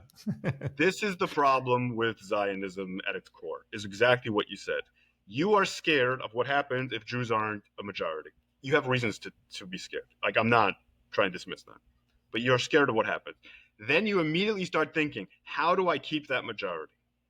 That involves all sorts of things that are not moral. That involves deporting people, killing people, preventing people from having the right to vote, all these sorts of things. That way of thinking, and this is what I've realized in the last few months, it's been very painful for me. That way of thinking leads to atrocities. You don't want it to lead to atrocities, but it does. And we need to abandon that way of thinking. And the Palestinians see that way of thinking. The Arab world sees that way of thinking. The world sees that way of thinking, identifies it, and that's why we're losing support. And that's why the Arab world doesn't want Zionism, doesn't want to live under Zionism, because they're aware of that mechanism, that you're looking at them, again, not maliciously in your case, as numbers that need to be controlled, that you need to maintain a majority. That's not how you have a humane policy. That's not how you accept other people. That's not how you live with other people. But the inverse of that results in atrocities for Jews, because that is our history. We have 2,000 years of living as a minority, and it hasn't went well. You will struggle to find a people proportionately that have experienced as much horror and trauma as our people have. It doesn't matter whether we were living under Christian, Muslim, atheist, wherever we were, we faced trauma of a far greater scale than anything that's played out in these territories. And so the inverse is actually atrocities for us. And so I get what you're saying. You're saying that you believe our greatest chance for peace for all people here is basically we let go of our desire to have a Jewish state. And that hasn't worked out very well for us, because we have been stateless for 2,000 years. And like our culture is pathetic. Our culture is one of just reflecting on trauma after trauma after trauma. Our liturgy, our literal prayer, we have prayers about the trauma that's inflicted upon us. We have festivals that celebrate or surviving the traumas that have been inflicted on us. And you're proposing that we go back to more of that from a people that actually have genuine grievances. Like, we've been at war with the Palestinians now for around a century, for the Arabs that live here. So imagine that they're suddenly going to be singing Kumbaya and giving us hugs is a bit of a stretch when you throw into the mix Islamic fundamentalism, which does exist in these parts. I mean, the Mujahideen, the Islamic Jihad, the Islamic movement, Hamas, these are all fundamentalist Islamic movements. Like, I don't know if you're aware of our existence in Islamic countries. It's not always been that great, despite what people tell you about Al-Andalus. And so I don't understand how your solution will not just lead to further atrocities. You suspect that we may go down a path of inflicting graver and graver and graver atrocities on whichever Arabs have the misfortune of living in the Jewish state. Although I beg to differ. I go to any hospital here, I'm treated by Arab doctors. I vote in the elections. I can vote for Arab parties. But I'll take your word for it. It's going to lead to worse and worse atrocities. But the inverse for us is far, far worse, because our history is a testament to what happens when we're a minority in a Muslim state or in a Christian state or in an atheist state. Yeah, so you're totally right about a lot of things, but you're also assuming what happens if we pursue this path. So you have this tendency, it's a debating tactic you have, which is good, by the way, of saying you're assuming everything you're saying is based on an assumption. What you're saying is also based on an assumption. We're both assuming things. You're assuming but I would just say I'm looking back to history. I'm looking back but you're to assuming history. that it will repeat, right? I can also look back to history. Jewish sovereignty, when it got more and more extreme, has been extinguished in the past. I look at Bar Kokhba and I look at the former states that we had, and I can say I'm just saying what history, but that's not how history works, right? History doesn't repeat. So we're both making assumptions. Your assumption is a strong one, but my assumption is also a strong one. They're both very likely to happen. Unfortunately, we're both painting pretty bleak futures, and we're both saying my kind of bleak future is a little less bleak than yours. That's reality of what we're saying. Let's be honest, right? Now, I'm saying this future has more of a chance because we'll be managing the transition to a different society. It'll be the difference between having your regime overthrown and negotiating an end to it in a way that is equitable when you still have things that you can trade, when you still have securities that you can find and guarantee. And I think that the forces of Islamic extremism will be lessened by it. And I think that the example you gave of Arab citizens of Israel is a helpful one. One of the reasons that we have better relations with them, not ideal, but better relations with them, is because we've treated them better. We've given them something to lose, and if we do the same for Palestinians, they may be less hateful and less filled with violence towards us. So what I'm saying is we manage that transition in the best way possible instead of waiting for that transition to be managed for us in a very violent and horrifying way. You don't think history would repeat itself, Shell? Well, I think history will repeat itself exactly the way that we were expelled and destroyed when we had the former Jewish kingdoms in biblical times, the Maccabees, the Bar Kokhba rebellion. I think that the Crusaders are also an analogy I have in mind. That's the history I see repeating. Would it be fair to say that we suffered greater atrocities when we lived outside of our own land? The greatest traumas that were inflicted on us, whether you go biblical and go to Egypt, whether you go to the Holocaust, whether you go wherever you go, is it fair to say that the most, in terms of proportion of our people that suffered and the level of trauma that was inflicted upon us, would you say that it'd be fair to say that we suffered greater traumas when we're outside of the land, and we had the most comfortable, and we had the most comfortable existence that we had when we were sovereign over our own territory, the most autonomy, the most liberty, the most. No, not the Holocaust. Of course, is the worst thing that Jews ever experienced, and that was diaspora event. But Churban, by the destruction of the first temple, second temple, so on and so forth, that all happened in Israel. October 7th happened in Israel. Once you remove the Holocaust from the equation, which is hard to remove, but it's a unique experience. What you have the Inquisition.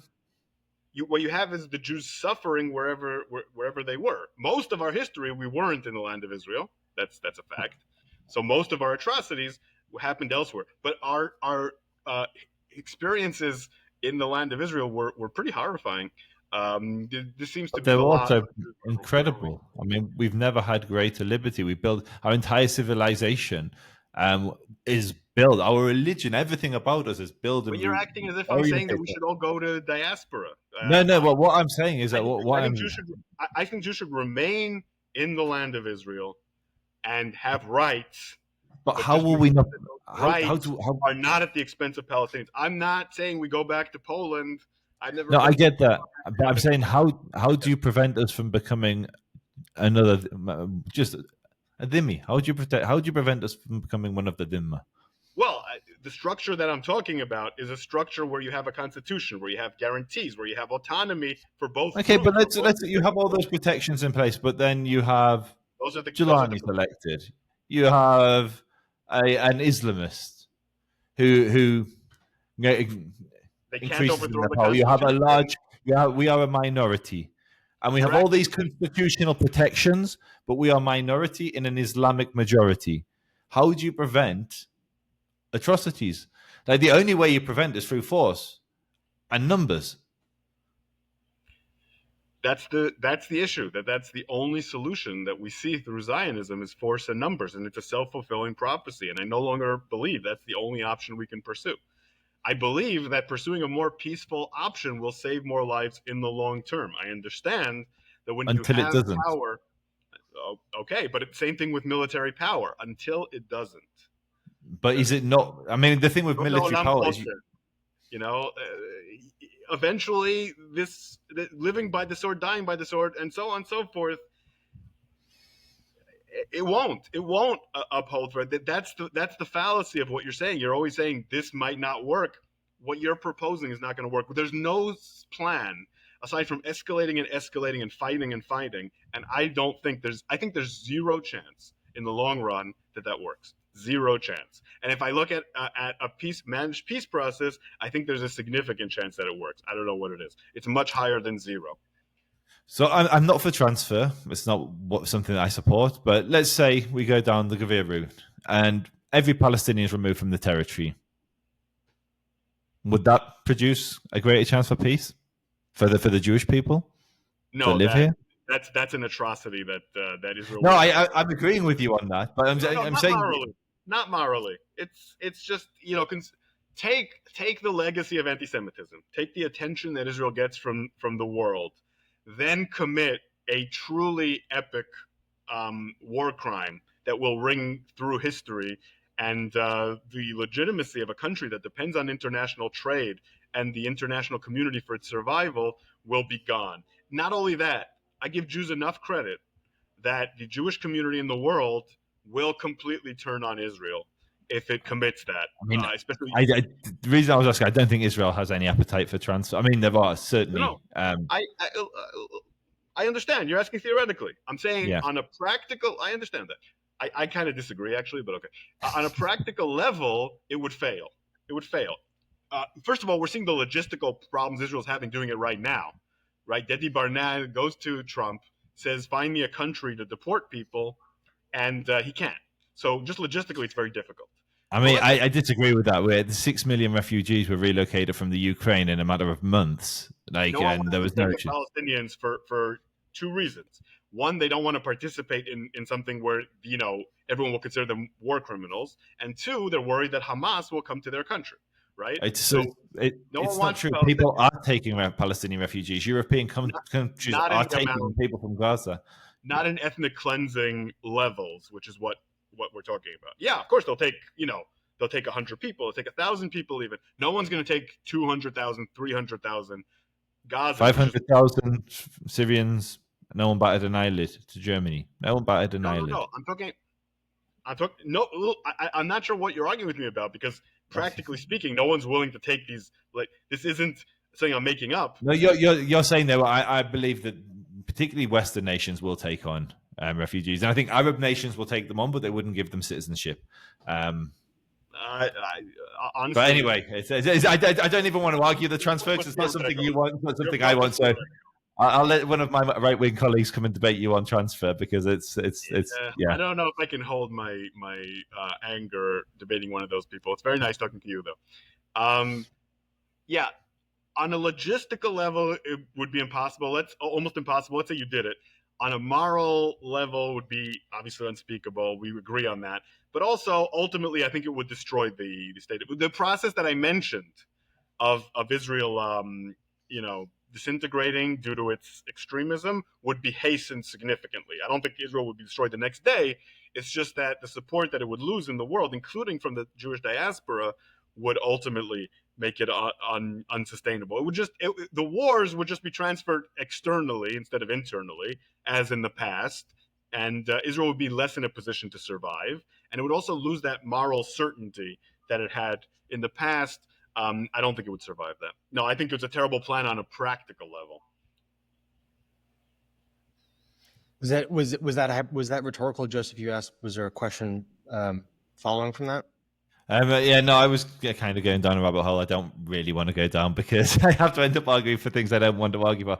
I think where I was trying to get, I think there's many paths to peace, and I think those which preserve Jews having self-determination, having a military force which they are in full control of, having a Jewish majority in a Jewish state.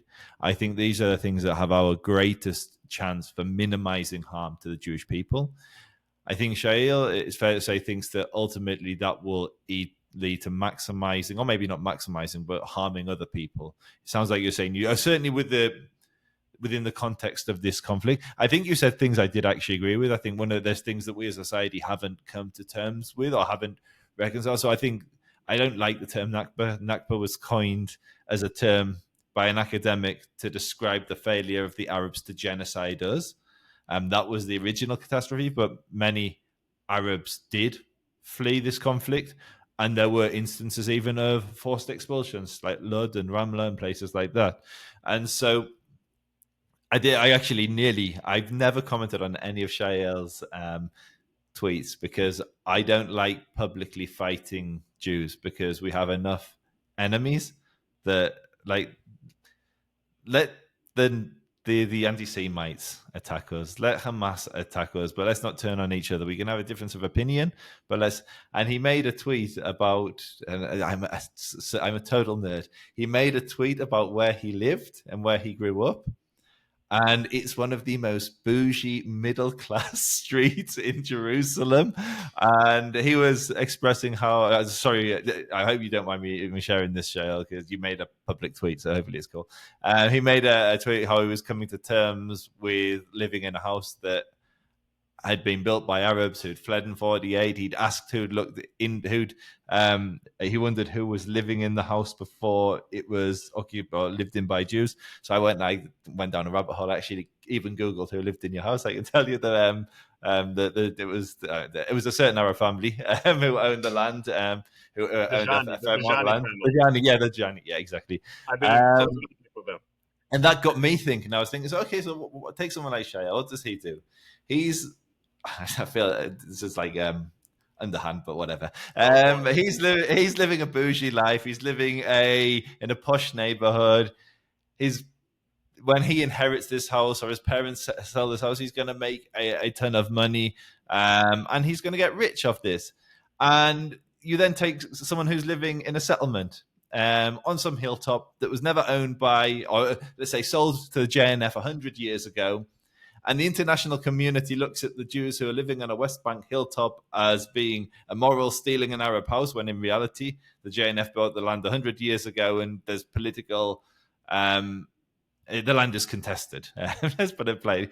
Whereas it's undeniable that the house that Shaiel and many other Israelis are living in weren't built by Israeli Jews. They were built by Arabs that fled. And so I think there is a real conversation that Israeli society can have about that. Is like in a future where we are carving peace with our neighbors, would there be compensation? Compensation has been offered in the past. Who would pay for that compensation? Would it be you, Shaiel? In coming to terms with the Nakba, is it you that pays? You're the one that's profited from this house. It's not like I live in Israel. I moved here later. I've never lived in a house that was built by an Arab. No one fled the houses that I've lived in. Like, why should I pay while you're getting rich and you make however many? And so I think there are legitimate conversations to be had around things like the Nakba. And I think there's things, and I think these are absolute fundamental steps that need to take place if we are to make peace with our neighbors. But I don't think that in taking those steps, recognizing the other person's narrative, because I think much of what the Palestinians say is true. They're just looking at the same event in a very different way. And both parties are like, there were refugees that fled and they weren't allowed back. But similarly, we were invaded and we were attacked and we were made refugees from Arab parts, and they still have laws in the Palestinian areas which deny Jews citizenship. And so I think both parties have to come to terms with the other's narrative. Both parties have to begin to empathize with the other side if we are to move forward. But I don't think that means we have to give up on self-determination, on freedom, on our own military, on our ability not to be a perpetual minority under the boot of far more numerous people. There's 15 million of us, 7 million of us in this land. We're surrounded by millions and millions and millions of Muslims. zoom out a little further, millions and millions and millions of Christians, and we've got this one little tiny slither of land, and I just want to hold on to that. I'm more than willing to empathize. I'm more than willing to discuss things like compensation, especially if I'm not paying for it. I'm more than willing to explore alternative models for coexistence, for peace. But what I don't think we as a people can afford to do is give up on autonomy, give up on sovereignty, give up on military, and share those. Because if we do, we will just be condemned to the trauma that's been inflicted on us for 2,000 years. Sorry, that was a lot and a bit of a tangent with your tweet, but it did. I thought a lot about your tweet. Well, first of all, I disagree with the fact that I'm rich. That's my main quibble with what Joseph said. Yeah, so the story of the house is interesting, and I'll address some of the things you're saying through that. So first of all, unfortunately, my father sold that house a long time ago, and it was worth a lot less. And if he'd held on to it, oh my God. So yeah. But by the way, it's not the whole house. It's the bottom half. The top half belongs to another family. I will not name names. They're quite well known. I'll leave it at that. Also, the person who lives in my old house right now, and I won't name names with that either, is a well-known human rights lawyer. And, that's all I'll say. Anyway, so that house was sold long ago. Now, who needs to compensate for it? In 48, it was taken over by the state, and they passed a law that the properties of the people who are missing or absent are taken by the government. So the government took it and then gave it to a family. That family sold it to my parents in the late 1970s, a little bit before I was born. And that gives you some example of why the state has to, and my father, of course, and this human rights lawyer have to compensate Palestinians for their property. It was the state that confiscated it. And regarding the comparison to the settlements, that's very interesting, right? Because a lot of the lands there were also government lands, according to Ottoman and Mandate laws. Any land that you can't prove ownership of becomes government-owned lands. In the 1980s, Filia Albeck came up with a law where anything there's any doubt about becomes state lands. So all these lands became state lands. Very few of them are JNF. Most of them are state lands. Some of them even taken from Arab owners who couldn't prove that it's been theirs, even though they've lived there for hundreds of years. In some cases, always starting in the 80s, not in the 70s. Anyway, and this blurs the whole idea of the West Bank versus the state of Israel. The problems, the issues at the core are universal. They're from the river to the sea, to coin a phrase that I just made up. And we need to resolve them from the river to the sea, in my opinion. Of course, where I differ with Joseph is that I don't think we'll be able to hold on to self-determination by force in the long term. I do think we can hold on to self-determination through negotiation in the long term. Self-determination doesn't require a state. The Supreme Court of Canada ruled that Quebec, the people of Quebec, deserve self-determination, and the autonomy that they have supplies that self-determination. The Zionist movement itself didn't agree that the end goal of the movement was a state until the Biltmore Declaration in the 1940s. Until then, they avoided even saying that what they're going for is a state. There are levels of self-determination that are below a state. And I also think that if we have self-determination in a state that's somewhat peaceful, that's federal, also eventually we could have a disengagement, a divorce that's more peaceful, that doesn't involve killing a lot of people, like what happened with Czechoslovakia, for example, where it peacefully became Czech Republic and Slovakia. So what I'm looking for here is how we restore trust, how we talk, how we work problems out, how we don't rely just on military force for our survival in the long term.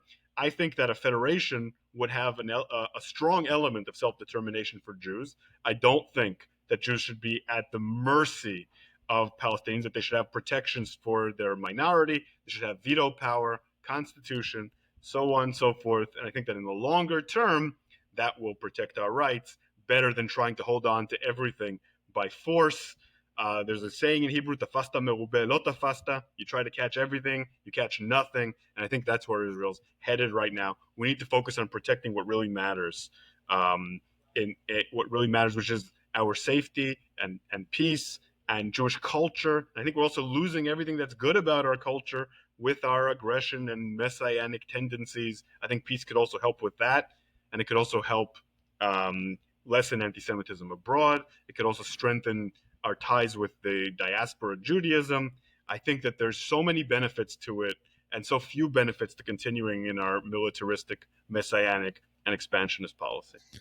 I would just add that messianic tendencies is part of Jewish culture. I mean, the Mashiach is like a fundamental principle of the Jewish faith. And this is the trouble with Israel, is you're raised in Israel and you separate messianic tendencies of the Jewish people from Jewish culture. That Israel needs to be more religious, so we recognize that as being a part of our culture. Politically, not religiously. I want to be very clear. Believing the Messiah is returning according to the Tanakh is one thing. Believing that you get it through specific political acts is another thing. Not returning. He's coming. He hasn't been here yet. That's Christianity. Sorry to interject. Just don't want any of the Christian followers getting confused. We're not waiting for Jesus. Yeah, it's true. He has to come on the donkey. 100% correct.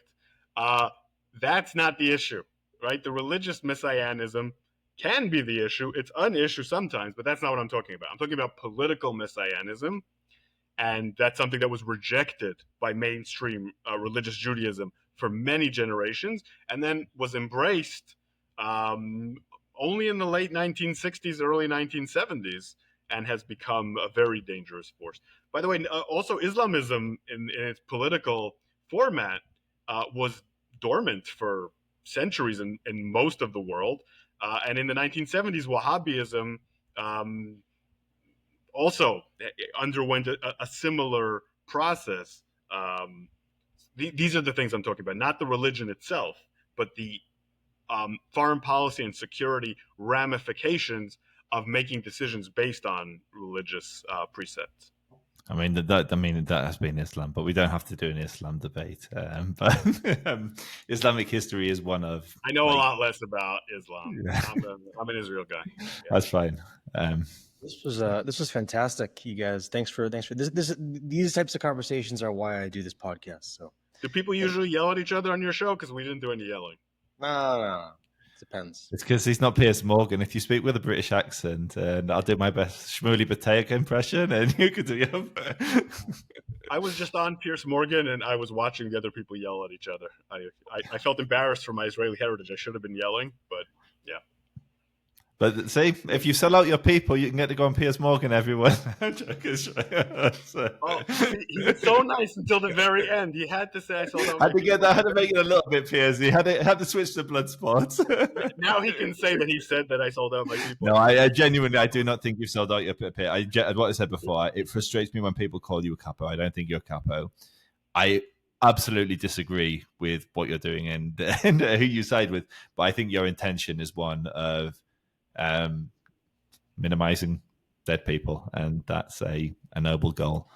That is my absolute goal. Thank you for understanding that. And I relate, even though I don't agree, I relate to just about everything you said, because I would have said similar things just a few months ago. And I'm not even 100% sure that you're wrong, but I'm pretty sure that you're wrong. Till next time. This was great. Thank you so much, Jake. Thank you so much, Joseph. It was a pleasure. Likewise. Thank you. Thanks, guys. I'll end the